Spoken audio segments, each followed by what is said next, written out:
जय हिंद महाराष्ट्राच्या भावी पोलीस अधिकाऱ्यांनो, मी विनोद मुंडे सर, संचालक यशवंत अकॅडमी गोकुंदा किनवट, तुम्हा सर्वांचं आमच्या यशवंत अकॅडमी या यूट्यूब चॅनलवर मनापासून स्वागत करतो। पोलीस भरतीची तयारी नव्याने करीत आहात। गणित विषयाची आणि बुद्धिमापन चाचणी या दोन विषयाची भीती वाटते, तर विद्यार्थी मित्रांनो, तुम्हाला जर गणित विषय आणि बुद्धिमापन चाचणी या दोन विषयाची जर भीती वाटत असेल, तर आपल्याला या दोन विषयाची सोप्याकडून कठीण आकडे या अध्यापन पद्धतीनुसार तयारी करावी लागेल आणि तोच मानस विद्यार्थ्यांचा लक्षात घेऊन आम्ही आज हा दुसरा व्हिडिओ बनवत आहोत। या अगोदर आम्ही गणित विषयाचे एकूण 25 प्रश्नांचा एक व्हिडिओ बनवला होता आणि आज 25 प्रश्नांचा बुद्धिमापन चाचणीचा हातचा व्हिडिओ आहे। सराव पेपर क्रमांक 2 म्हणजे साप्ताहिक पेपर क्रमांक 2 या पेपरचा आज आपण विश्लेषण पाहणार आहोत। तर चला मग, तर पहा पहिला प्रश्न काय म्हणतो। पहिला प्रश्न आहे बेटा दिशा ज्ञानावर। तर पहिला प्रश्न काय म्हणतो पहा, की या ठिकाणी पहिला प्रश्न असा आहे की बी हे गाव ए गावाच्या उत्तरेला आहे, सी हे गाव बी गावाच्या पूर्वेला आहे, डी हे गाव ए गावाच्या डावीकडे आहे, तर सी हे गाव डी गावाच्या कोणत्या दिशेला आहे। तर पहिल्यांदा हा मुद्दा समजून घ्या तुम्ही, की दिशा ज्ञान शिकताना आपल्याला पहिल्यांदा दिशा समजून घ्यावी लागतील।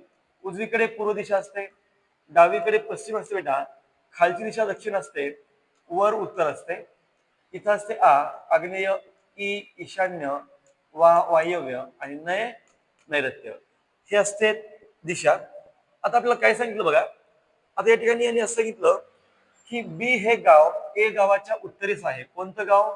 बी हे गाव ए गावाच्या उत्तरेस।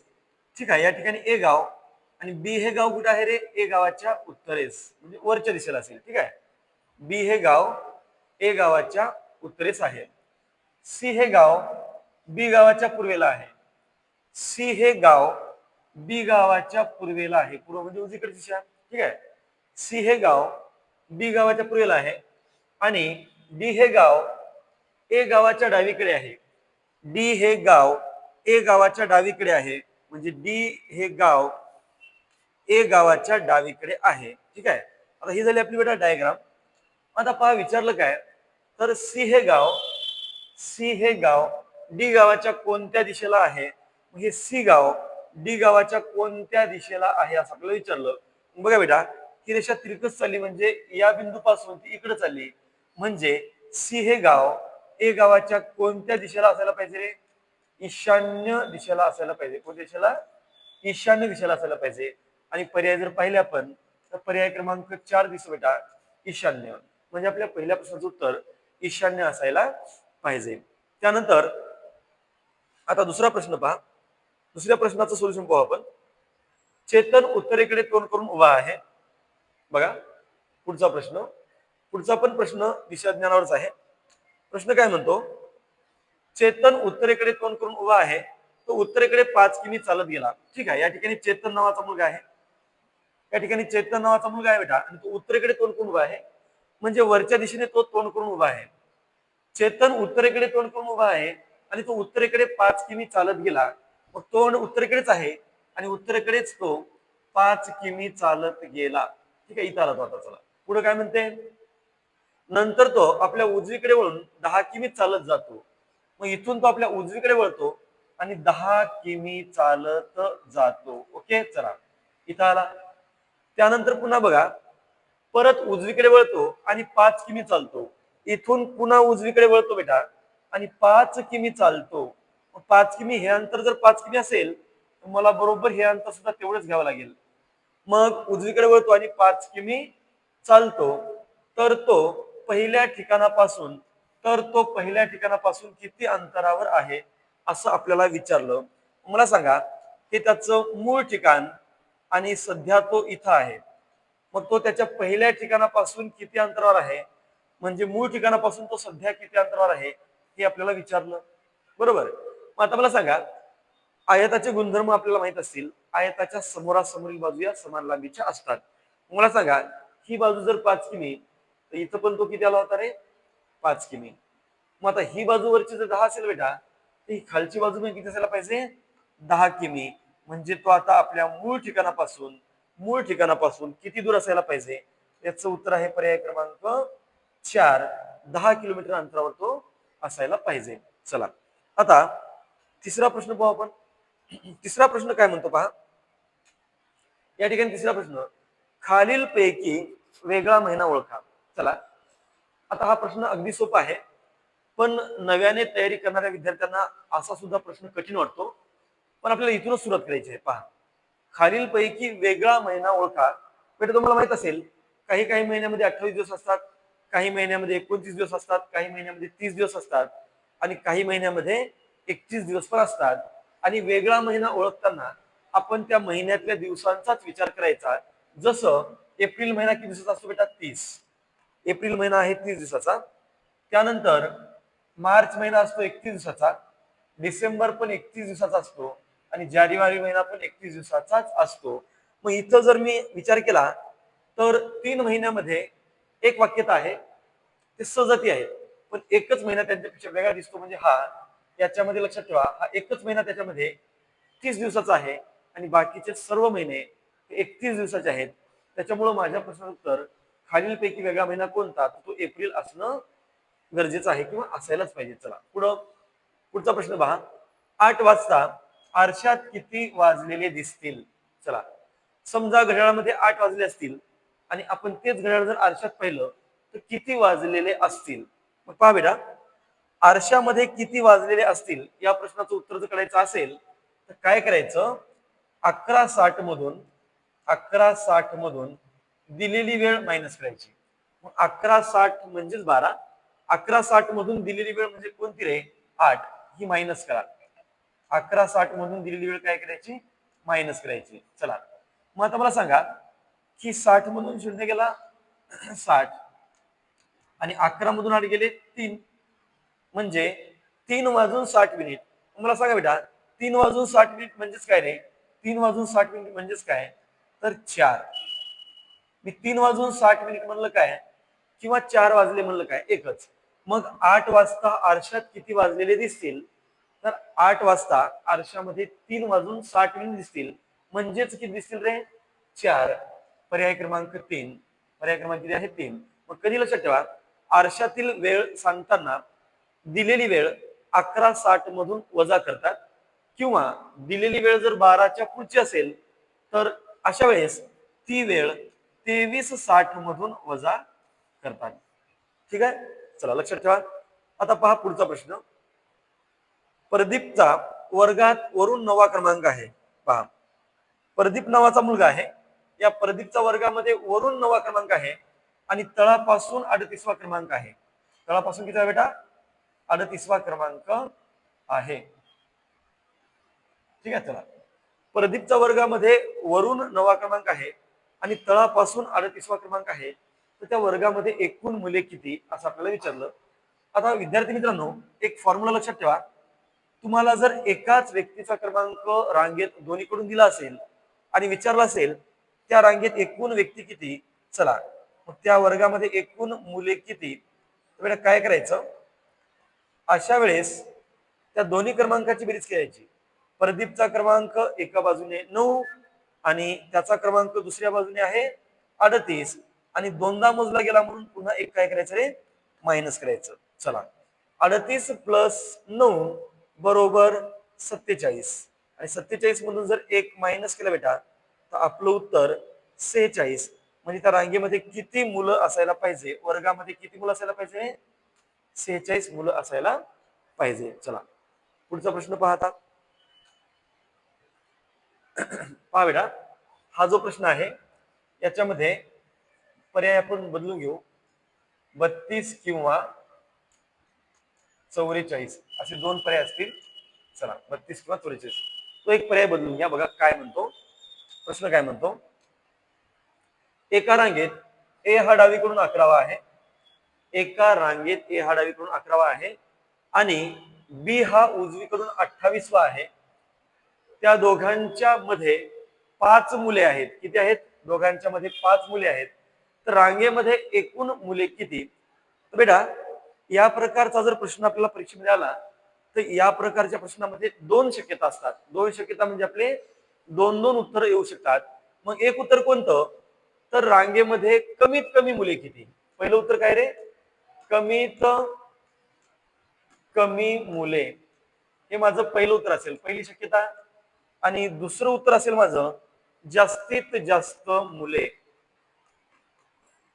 जास्तीत जास्त मुले. बघा बेटा, याची शॉर्टकट सांगतो. काय करायचं, कमीत कमी मुले कसे करायचे पहा. ए चा डावीकडून कितवा क्रमांक आहे, 11वा, आणि बी चा उजवीकडून आहे 28वा. या दोघांची काय करायची बेटा, बेरीज मायनस. बघा, ए चा डावीकडून 11वा क्रमांक म्हणून 11 घ्या, प्लस बी चा उजवीकडून 28वा क्रमांक म्हणून 28 घ्या, 11 प्लस 28, आणि दोघांच्या मध्ये किती बेटा, 5, आणि अधिक पुन्हा 2 घ्या. आता हे कॅल्क्युलेशन करा. 28 अधिक 11 किती होतात बघा रे, 28 अधिक 11 किती होतात, 9 3 39, आणि मायनस 5 आणि 2 किती, 7. म्हणजे 39 मधून 7 गेले. तुम्हाला त्या रांगेमध्ये कमीत कमी जर मुलं विचारले तर कमीत कमी मुलं 32 असायला पाहिजे. आणि बेटा जास्तीत जास्त मुलं जर किती विचारले, तर ए चा डावीकडून कितवा क्रमांक आहे रे, 11वा, आणि बी चा उजवीकडून किती आहे बेटा, 28वा, आणि दोघांच्या मध्ये किती मुलं आहेत रे, 5. बरोबर. ए चा डावीकडून 11वा क्रमांक, बी चा उजवीकडून 28वा क्रमांक, दोघांच्या मध्ये 5 मुलं. यांची बेरीज करा, किती येईल, 11 आणि 5 16, आणि 16 अधिक 28, 8 आणि 6 14ला 4 हातचे 1 1 2 3 4 44. म्हणजे कमीत कमी मुलं 32 असतील त्या रांगेमध्ये, आणि जास्तीत जास्त मुलं बेटा किती असायला पाहिजे, 44. म्हणून माझं उत्तर पर्याय क्रमांक 2 असेल, 32 किंवा 44. कमीत कमी असतील तर 32, जास्तीत जास्त असतील तर 44. ठीक आहे. चला पुढचा प्रश्न पहा, काय म्हणतो, ए बी डी जी, आणि पुढे आहे प्रश्नचिन्ह, म्हणजे क्रमानं येणारं अक्षर आपल्याला आता ओळखायचं आहे. चला पहा, या प्रश्नाचं उत्तर आपण पाहू. ए बी डी आणि जी. ठीक आहे. चला ए बी डी जी. आता मला सांगा रे, वर्णमालेमध्ये ए चा क्रमांक किती आहे बेटा, 1, बी चा किती आहे रे, 2, डी चा किती आहे 4, आणि जी चा किती आहे बेटा 7. ए चा क्रमांक 1 आहे, बी चा क्रमांक 2 आहे, डी चा क्रमांक 4 आहे, जी चा क्रमांक 7 आहे. आता मला सांगा, 1 चे किती झाले बेटा, 2, म्हणजे 1 वाढला, प्लस 1 है ना, प्लस 1 झाला. 2 चे किती झाले, 4, 2 वाढले. 4 चे 7, 3 वाढले. आता 4 प्लस होतील, 4 प्लस झाले तर 7 प्लस 4 11 है ना. मग 11 क्रमांक कुणाचा आहे रे, 11 क्रमांक हा के चा आहे. 11 क्रमांक कुणाचा आहे, के चा आहे. म्हणून माझं उत्तर, या प्रश्नाचं उत्तर असायला पाहिजे पर्याय क्रमांक 4 के. समजलं का. 1 चे 2 झाले म्हणजे 1 प्लस, 2 चे 4 झाले म्हणजे 2 प्लस, 4 चे 7 झाले म्हणजे 3 प्लस. आता 7 मध्ये 4 प्लस केले 11 होतील. मग 11 क्रमांक कुणाचा आहे, तर के चा आहे. चला 11 क्रमांक के चा आहे. चला पुढचा प्रश्न पाहू आपण आता. अपेक्षा करतो की या प्रश्नाचं सोल्युशन तुम्हाला समजलं असेल. चला आता पुढच्या प्रश्नाकडे जाऊ आपण. पहा हा प्रश्न, युजे टी के, पुन्हा काय रे, एस एल, पुन्हा आहे बेटा आर एम, पुन्हा काय रे, क्यू एन, आणि आता आहे प्रश्नचिन्ह. ठीक आहे. आता आहे प्रश्नचिन्ह. पहा मग या प्रश्नाचं उत्तर काय येईल. यूचा क्रमांक किती आहे बेटा वर्णमालेमध्ये, 21, जे चा क्रमांक किती आहे रे, 10, टी चा क्रमांक 20, के चा क्रमांक 11, एस चा क्रमांक 19, एल चा क्रमांक आहे 12, आर चा क्रमांक 18, एम चा क्रमांक 13, क्यू चा क्रमांक 17, आणि एन चा क्रमांक आहे 14. बघा बेटा, आता आपल्याला या ठिकाणी येणारं पद शोधायचं आहे, कोणतं असेल. तर 21 चे किती झाले रे, 20, 21 चे 20 होतात, 20 चे 19 होतात, 19 चे 18 होतात, 18 चे जर 17 होतात तर 17 चे किती होणार बेटा, 16 होणार. बरोबर. 17 चे काय होणार, 16. म्हणजे एक एक मायनस झाला, 21 20 19 18 17 16. इथं बघा बरं रे, 10 चे 11 प्लस 1, 11 चे 12 प्लस 2, सॉरी प्लस 1, 10 चे 11 प्लस 1, 11 चे 12 प्लस 1, 12 चे 13 1 प्लस, 13 चे 14 1 प्लस, 14 प्लस 1 किती रे 15. म्हणजे या ठिकाणी कोणत्या क्रमांकाचा वर्ण आला पाहिजे? एक आला पाहिजे 16 क्रमांकाचा आणि एक आला पाहिजे 15 क्रमांकाचा. मग वर्णमालेमध्ये 16 क्रमांक कोणाचा आहे? तर पीचा आहे. बरोबर, पीचा क्रमांक 16 आहे आणि 15 क्रमांक बेटा ओचा आहे. मग आपलं उत्तर काय यायला पाहिजे रे? पीओ. बघा बरं पर्यायामध्ये दिसते का? पर्याय क्रमांक 1 आहे. पीओ पर्याय क्रमांक 1. चला पुढचा प्रश्न पहा. डीपीएचएल सीक्यू बरोबर किती? म्हणजे त्याला म्हणतो आपण सहसंबंध. डीपीचा सहसंबंध जसा एच एल सी आहे तसा सी क्यूचा संबंध कशाशी असेल? त्याला म्हणतात समान संबंध. जसा संबंध पहिल्या पदाचा दुसऱ्या पदाशी असतो अगदी तसाच संबंध तिसऱ्या पदाचा चौथ्या पदाशी असतो. मग बघा बेटा, डीपी आणि त्याच्यानंतर एच एल यांचा काय संबंध आहे ते शोधू आणि त्याच्यानंतर मग आपण पाहू सीक्यू चा संबंध कशाशी असेल. चला, डीचा क्रमांक 4, पीचा क्रमांक किती रे? 16. पुन्हा एच चा क्रमांक 8 आणि एल चा क्रमांक आहे 12. सी चा क्रमांक आहे 3 आणि क्यू चा क्रमांक आहे बेटा 17. मी फक्त काय केलं? क्रमांक दिले 4, 16, 8, 12, 3, 17. आता मला सांगा, पहिल्या पदाचा दुसऱ्या पदाशी जर आपण संबंध शोधला बेटा तर काय दिसते रे? बघा, इथं 4 चे 8 झाले म्हणजे किती प्लस झाले? 4. बरोबर, 4 चे 8 होतात म्हणजे 4 प्लस आणि 16 चे 12 होतात म्हणजे 4 मायनस. ठीक आहे. मग आता आपण काय करू? तर पहिल्यांदा 3 मध्ये 4 प्लस करू. 3 मध्ये 4 प्लस केले किती बेटा? 7. आणि पुन्हा 17 मधून 4 मायनस करू. 17 मधून 4 मायनस केले किती रे? 13. 17 मधून 4 गेले 13. मग आता मला कोणत्या क्रमांकाचा गट मिळाला पाहिजे? तर गट मिळाला पाहिजे 7 आणि 13 क्रमांकाचा. 7 क्रमांक कोणाचा आहे बेटा? जी चा आणि 13 क्रमांक कोणाचा आहे रे? एम चा. म्हणजे माझं उत्तर जी एम पर्याय क्रमांक 1 जी एम मिळायला पाहिजे. बरोबर, पर्याय क्रमांक 1 आहे जी एम. चला, आता पुढचा जो प्रश्न आहे तो आहे अंकमालेवर आधारित आणि अतिशय महत्वाचा घटक आहे. अंकमालेवर बऱ्याचदा आपल्याला प्रश्न विचारले जातात. चला शॉर्टकट मध्ये सांगतो बेटा. ही 100 काय आहे रे? वर्गसंख्या. कशाचा वर्ग आहे बेटा? 10चा वर्ग. मग 100च्या मागची वर्गसंख्या 81, 9चा वर्ग. त्याच्या मागची वर्गसंख्या 8चा वर्ग. त्याच्या मागची वर्गसंख्या 7चा वर्ग. मग इथं 6चा वर्ग किती असेल रे? 36. अलग लक्षात? बघा, म्हणजे वर्गसंख्यांचा उतरता क्रम आहे. वर्गसंख्यांचा उतरता क्रम. 100 ही वर्गसंख्या आहे, तिच्या मागची वर्गसंख्या 81, तिच्या मागची वर्गसंख्या 64, तिच्या मागची वर्गसंख्या 49 आणि शेवटी 49च्या मागची वर्गसंख्या काय असायला पाहिजे? 36. म्हणजे माझं उत्तर पर्याय क्रमांक 2 असायला पाहिजे. किती? 36. चला पुढचा प्रश्न पहा. 11, 12, 14, 17, 21 पुढं काय? चला, काय काय सांगितलं रे? 11, 12, 14, 17, 21 आणि समोर आपल्याला शोधायचं आहे पद कोणतं येईल. पहा बेटा, 11 चे 12 होतात म्हणजे किती प्लस रे? 1 प्लस. 12 चे 14 होतात 2 प्लस. 14 चे 17 होतात 3 प्लस. 17 चे 21 होतात 4 प्लस. बरोबर, अनुक्रम कसा आहे बघा. पहिल्यांदा 11 चे 12 1 प्लस, 12 चे 14 2 प्लस, 14 चे 17 3 प्लस, 17 चे 21 4 प्लस. मग 21 प्लस 5. आता 21 प्लस 5 किती येईल? तर माझं उत्तर किती येईल? 26. 21 प्लस 5 26. ठीक आहे, या ठिकाणी पर्याय दिसत नाही, आपण थोडस पाहू. तिसरा पर्याय जो आहे तो 30 होता आणि या ठिकाणी चौथा जो पर्याय बेटा, चौथा जो पर्याय आहे तो किती होता? 26 होता. आपलं उत्तर हेच यायला पाहिजे, पर्याय क्रमांक 4. किती यायला पाहिजे? 26. ठीक आहे, पुढं नेक्स्ट प्रश्न पहा आता.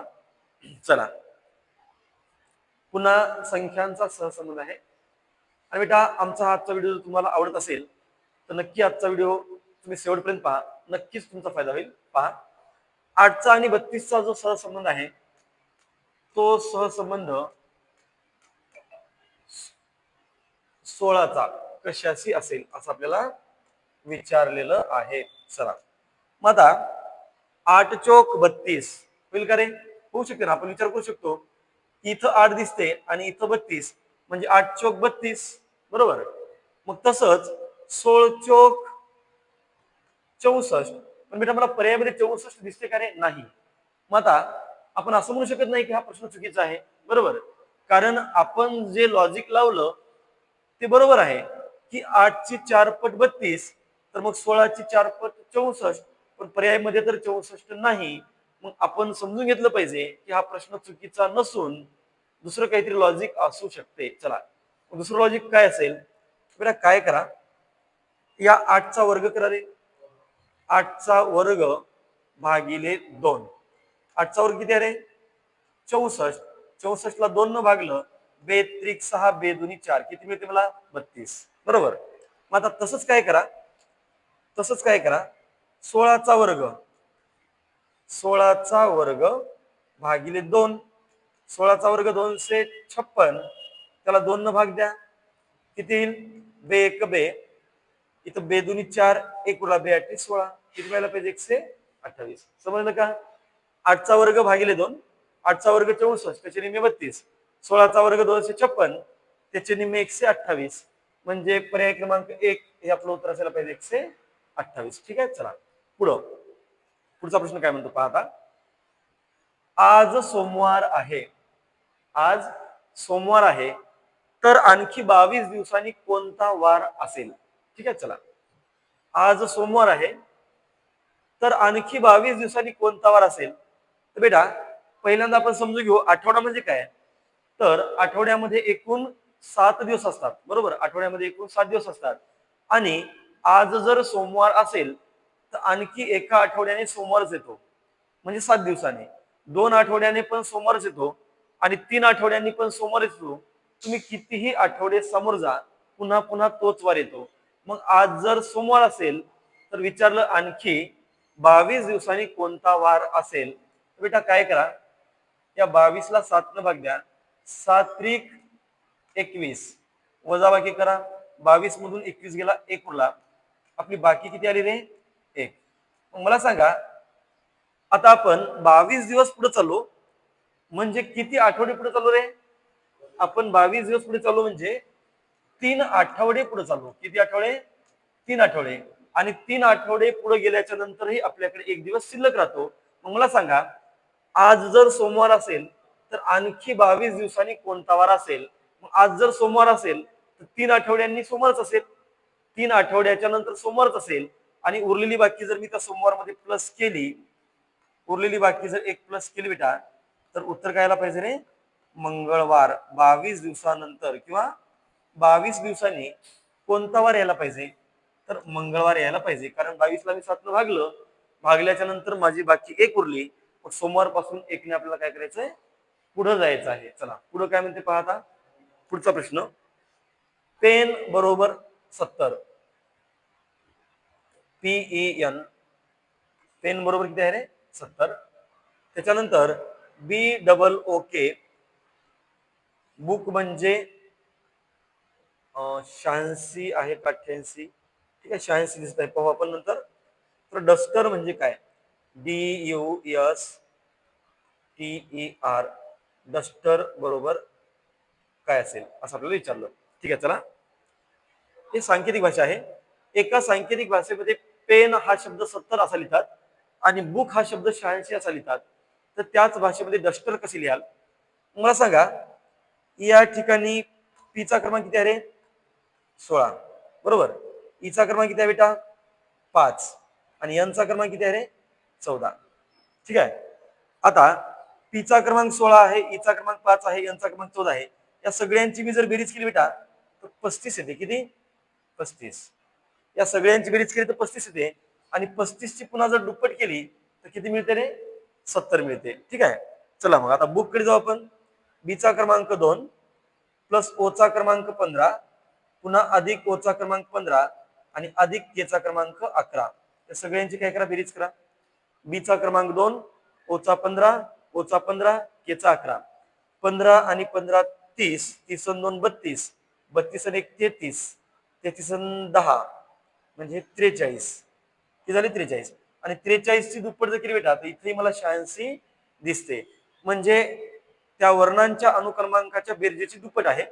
आता इथं बघा बरं, डीचा क्रमांक काय रे? 4, यूचा किती आहे रे? 21, एसचा किती आहे बेटा 19, टीचा क्रमांक आहे 20, ईचा क्रमांक आहे 5 आणि त्याच्यानंतर ईचा क्रमांक आहे 5 आणि बेटा आरचा क्रमांक आहे 18. आता यांची बेरीज किती पहा बरं, यांची बेरीज किती, तर आपण बेरीज करू. 19 आणि 21 किती होणार रे, 21 आणि 19 40, 40 आणि 4 44, 44 आणि 20, 44 आणि 20 64, 64 आणि 5 69, 70 80 87 किती आलं 87.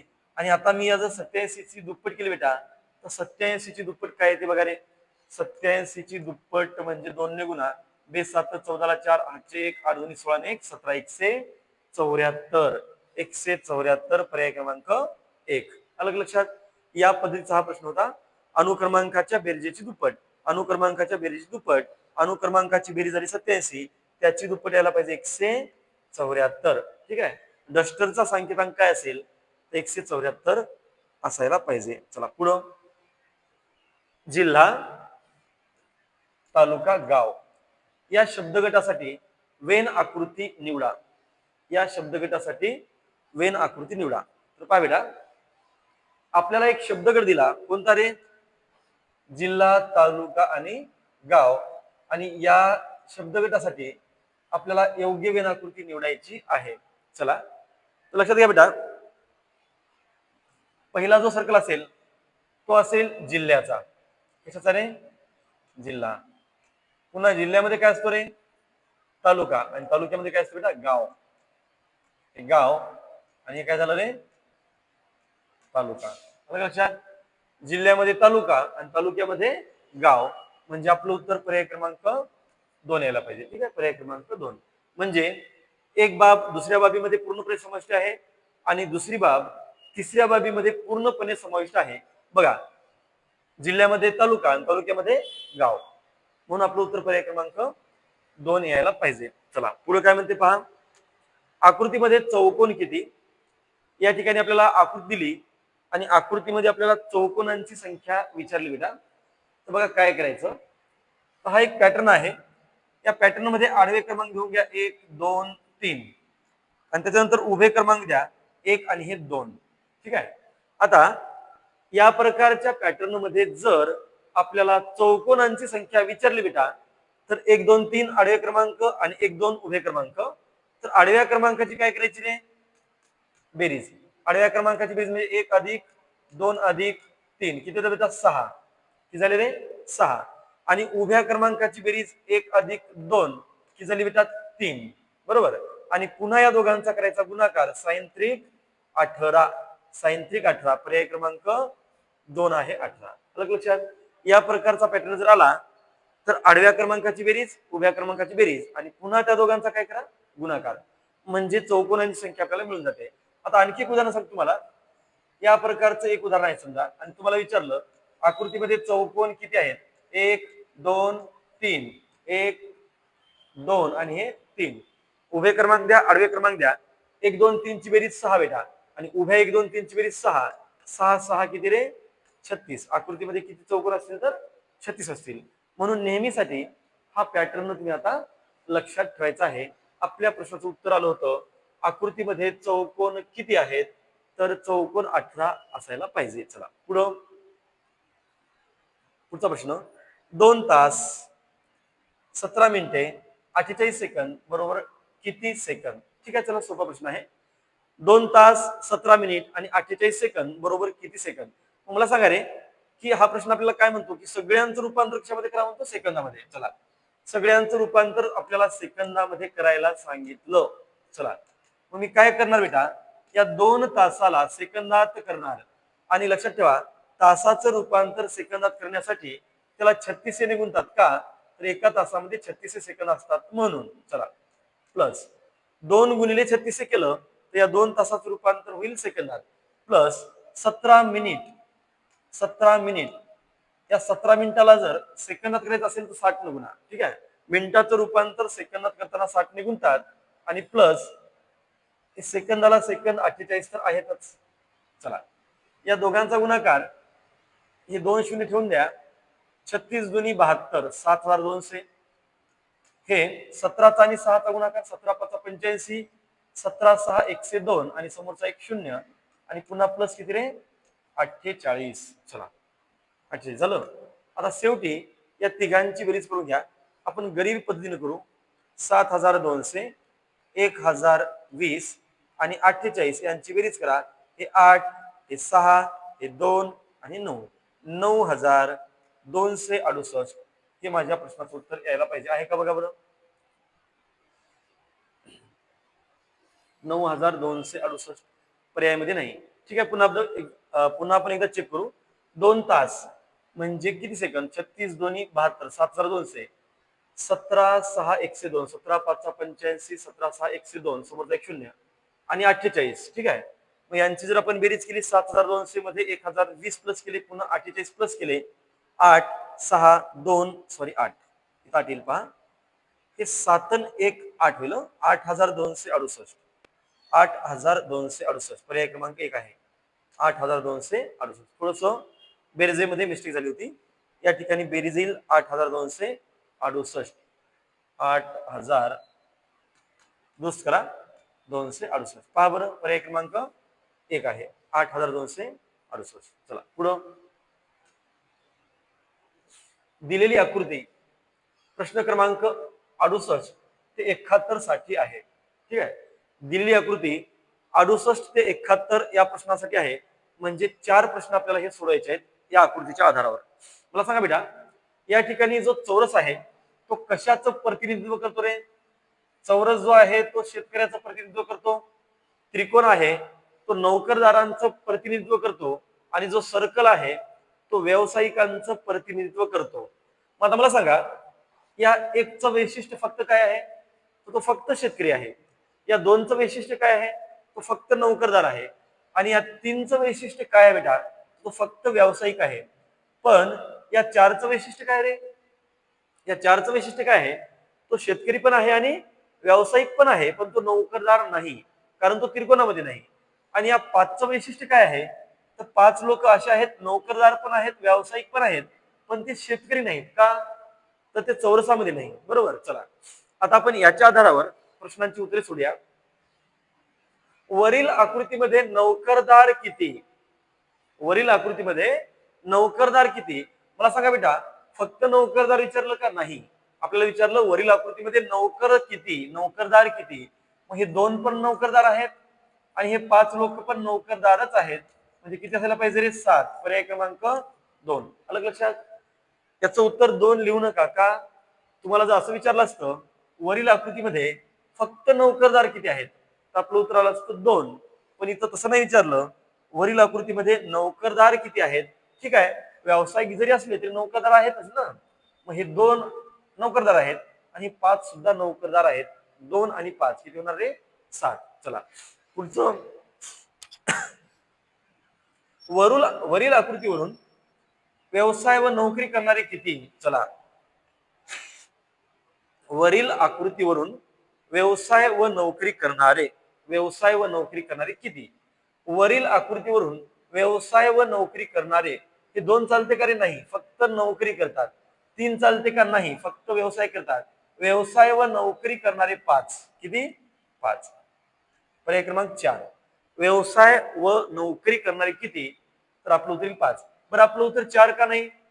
4 हे व्यवसाय करतात पण ते नोकरी करत नाहीत. आपल्याला विचारलं काय होतं, व्यवसाय व नोकरी करणारे. मग 5 हे लोक नोकरीच्या ट्रायंगल मध्ये आहेत आणि व्यावसायिकच्या सर्कल मध्ये पण आहेत. म्हणून आपलं उत्तर यायला पाहिजे 5. पुढं. वरील आकृतीवरून शेती व नोकरी करणारे किती. चला शेती व नोकरी करणारे किती. वरील आकृतीवरून शेती व नोकरी करणारे किती. शेती व नोकरी करणारे याचं उत्तर बेटा 0 येईल. त्याचं कारण पण सांगतो पहा. डायरेक्ट मला समजलं याचं उत्तर 0 आहे का, तर वरील आकृतीमध्ये शेती व नोकरी करणारे किती आपल्याला विचारलं. मला सांगा, शेतीचा चौरस आणि नोकरीचा ट्रायंगल एकमेकांना छेदतात का रे. नाही. याचा अर्थ शेती व नोकरी करणारे लोक तुम्हाला मिळणार नाहीत. कळलं का. याचं उत्तर आहे 0. ठीक आहे. बघा बरं, हे एक माणूस फक्त शेती करतो. हे 4 शेती करतात नोकरी नाही. हे 5 नोकरी करतात शेती नाही. हे 2 नोकरी करतात, शेती नाही. म्हणजे असा एकही व्यक्ती आपल्याला मिळणार नाही. चला पुढं. निव्वळ व्यावसायिक किती? निव्वळ व्यावसायिक म्हणजे काय? फक्त व्यवसाय करणारे. निव्वळ व्यावसायिक किती आहेत? मला सांगा बेटा, हे 4 निव्वळ व्यावसायिक नाहीत, ते व्यावसायिक पण आहेत, शेतकरी पण आहेत. हे 5 निव्वळ व्यावसायिक नाहीत, ते व्यावसायिक पण आहेत, नोकरदार पण आहेत. मग फक्त निव्वळ व्यावसायिक किती आहेत? तर 3 आहेत बेटा, 3 आहेत. म्हणजे याचा उत्तर पर्याय क्रमांक 1 असायला पाहिजे. त्याला म्हणतात आकृत्यांचं पृथक्करण. या घटकाचं नाव आहे आकृत्यांचं पृथक्करण.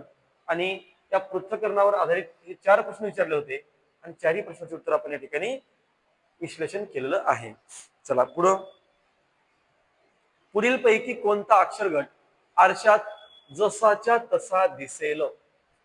पुढील पैकी कोणता अक्षरगट आरशामध्ये जसाच्या तसा दिसेल? आरशामध्ये जसाच्या तसा दिसेल. TX बरोबर, TX हा बेटा पहिला ऑप्शन आहे. मला सांगा रे, आरशामध्ये काय होत असते? तर डावी बाजू उजवी होते आणि उजवी बाजू बेटा डावी होते. मग मी TX ला जर आरशात पाहिलं तर काय होईल रे? सुरुवातीला X येईल, शेवटी कोण जाईल? T जाईल. जशाच तसं दिसेल का? कसं दिसणार ते? XT इथं TX होतं, इथं XT होईल. म्हणजे सरळ सरळ शेवटचं अक्षर पुढे येईल आणि पुढचं अक्षर शेवटी जाईल. हे दोन मॅच होतात का रे? नाही. याचा अर्थ हा अक्षरगट आरशात जसाच्या तसा दिसणार नाही. चला आता या ठिकाणी MW काय रे बेटा? MW याला जर आपण आरशामध्ये पाहिलं तर काय होईल रे? डावी बाजू उजवी होणार आणि उजवी बाजू डावी. शेवटचा W सुरुवातीला येईल आणि सुरुवातीचा M हा शेवटी जाईल. मग याची सुरुवात झाली M ने आणि याची सुरुवात झाली W ने. जशा तसा दिसेल का? नाही. बरोबर. त्याच्यानंतर TA याला जर मी आरशात पाहिलं बेटा तर सुरुवातीला कोण येईल रे? शेवटचा A आणि शेवटी कोण जाईल रे? सुरुवातीचा T. मग याची सुरुवात झाली T पासून, याची सुरुवात झाली A पासून. जशाच तसा दिसेल का रे? नाही. नाही दिसणार. चला मग आता एकच पर्याय उरला बेटा, पर्याय क्रमांक 4 MAAM. तेही कसं सांगतो पहा आता, तेही सांगतो पहा कसं. MAAM याला जर मी आरशात पाहिलं बेटा तर सुरुवातीला कोण येईल रे? शेवटचं अक्षर आणि ते जशाच तसं दिसते. कोणतं? काही अक्षर असे असतात की ते आरशामध्ये जसेच्या तसे दिसतात. M जसं तसं दिसते, A जसंच्या तसं दिसेल. बघा शेवटून आपण आता इकडून गेलो, सुरुवातीला M येईल, पुन्हा AA आणि शेवटी M येईल. मला सांगा हे जसेच्या तसे दिसतात की नाही? दिसतात. म्हणजे आपलं उत्तर आहे पर्याय क्रमांक 4. पर्याय क्रमांक 4 आरशामध्ये पाहिल्यास जसाच्या तसा दिसायला पाहिजे. चला पुढं. वेन आकृती प्राध्यापक, डॉक्टर, लेखक. बेटा 3 शब्द दिले, प्राध्यापक, डॉक्टर आणि लेखक, आणि विचारलं या शब्दगटासाठी योग्य वेन आकृती कोणती असेल?